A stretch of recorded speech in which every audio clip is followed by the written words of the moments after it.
In the previous video, we introduced the concept of arrays. In this video, we will show you the syntax for initializing an array as it is being declared, and we will discuss what happens when you use an invalid index to access an array. Let's start by looking at a tiny program that declares an array in the visualizer. When the first line is executed, an array of 3 elements is declared on the stack.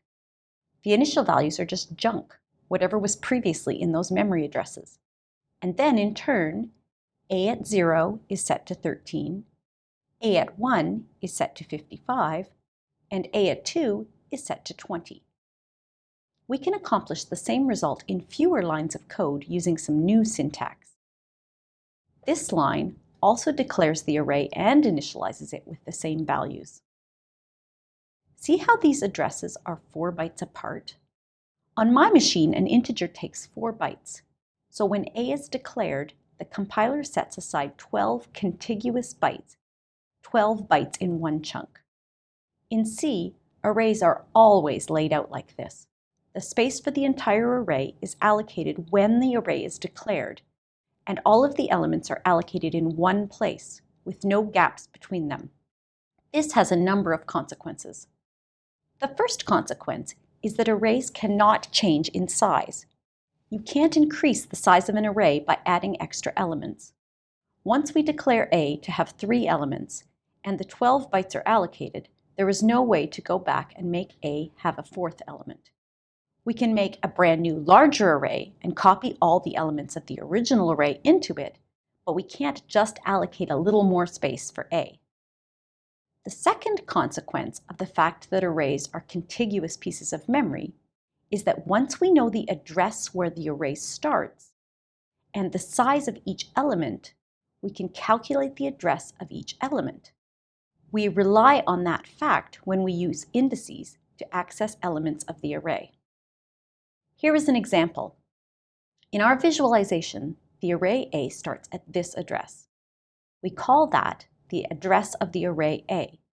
It's also the address of element 0 of the array. The address of the next element is the address of element 0 plus 4, the size of an int on my machine. That's the same as the address of A plus 1 times the size of one element. The address of element 2 is the address of A plus 2 times the size of one element. In general, we can find the address of any element I by taking the address of the array and adding I times the size of a single element.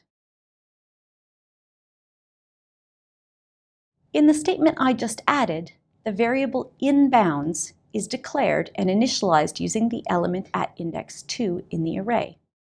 What value does it have? It gets the value 20. Make sure you understand why. The value 20 is in the 3rd cell of the array. The first cell is located at the address of the array. That's A plus 0.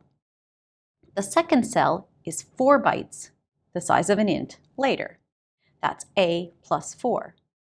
And then the 3rd cell is at A plus 8, the address of A plus 2 times the size of an integer. Notice that there's nothing in the visualizer at A plus 12 or A plus 16.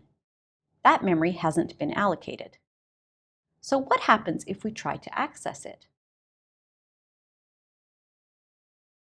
This address is the address of the array A plus 4 times the size of an int. That's A plus 16, which wasn't allocated. Let's try to visualize it. The visualizer reports some warnings because we don't use the variables we're declaring, but it doesn't care that we're accessing memory out of bounds. On my machine, the compiler does not detect that this is a problem, even though it is wrong for us to do this.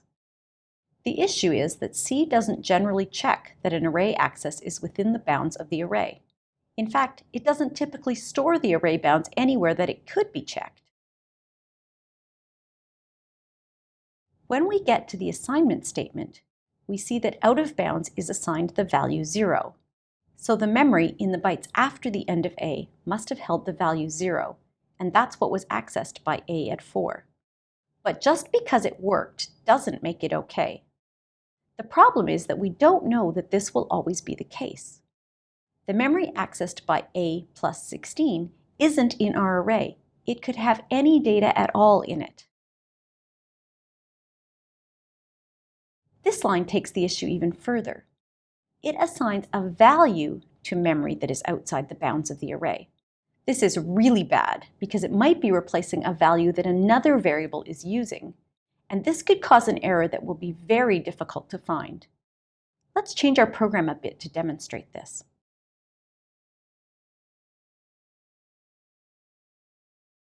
Here I'm adding another array of 3 elements and initializing them to 1, 2, and 3. When we visualize this, we notice that B is allocated space on the stack slightly after the space for A. That doesn't always happen, so this program may behave differently if you try it on your own machine at home. Stepping through, we see that the variable out of bounds now takes the value 1. How did that happen? Here's the address of A. So the address of A at 4 is 16 bytes more. Where is A plus 16 in the stack? Is it already used? So when we set A at 5 to 999, what do you think will happen? This address is 20 larger than this one. Remember that these addresses are in hexadecimal. So this is the address that the compiler calculates for A at 5. And setting this value to 999 replaces the value that was previously in B at 1. You can see that this can lead to nasty, hard-to-find bugs in your code. Before we finish, let's try one more thing. Let's change this access from A at 5, which was wrong but ran, to A at 3000. Let's compile. No warnings or errors. But when we run, we get a segmentation fault. This means that the address that was accessed was not legal. You may grow to hate seeing a segmentation fault, but this is actually a better result than having an incorrect program run without revealing the problem. This way you can fix the bug now, rather than having it bite you or someone else using your code later when it is harder to figure out what is causing the problem.